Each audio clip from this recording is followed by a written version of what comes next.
to my channel, and if you're new here, my name is Priscilla. Today I have for you guys this makeup look right here, and I went ahead and used the Liveglam X Lesdomakeup palette. The packaging is beautiful, the pigmentation is amazing, and I love the name of every eyeshadow. She really did put her own little touch into it, and I really appreciate that. If you don't have it, sucks to suck because it's sold out. Hopefully she restocks it though, because I feel like it's pretty worth it, you know. I really hope you guys enjoy this video. Don't forget to like the video, comment any video suggestions down below, subscribe if you haven't already, and let's go ahead and get on with the video.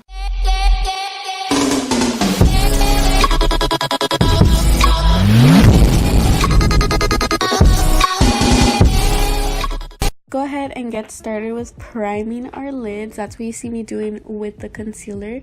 And then I go ahead and take the shade Kangaroo, and that's going to be my crease shade, basically the base to build up the rest of the colors.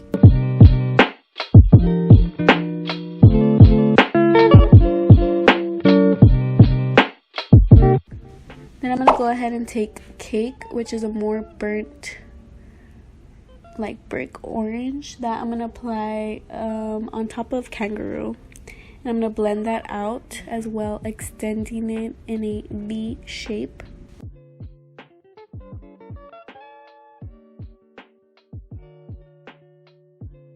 And I'm gonna take Angel Baby, that's a more red, and I'm gonna deepen the crease more. I'm gonna bring more warmth and darkness into it, and then I'm gonna take 915 and put that right on top of Angel Baby. That's gonna make that shade darker and help me define the crease more. Then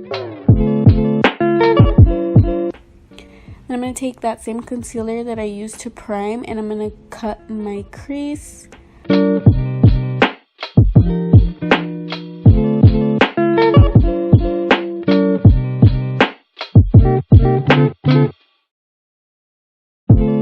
And then I'm gonna go ahead and take, I believe that one is Hello, and that's gonna be my overall shade. And I'm gonna take What Do You Mean, that's a very pretty blue. That's gonna be my eyeliner, so that I'm gonna just apply with a brush. And then the same colors that I use in my crease, I'm gonna go ahead and layer those on my lower lash line, mostly just Kangaroo and I think 915, and then Hello, I put that in my inner corner. I put lashes on. That brings us to the end of the video. I really hope you guys enjoyed it, and I will see you guys in the next one.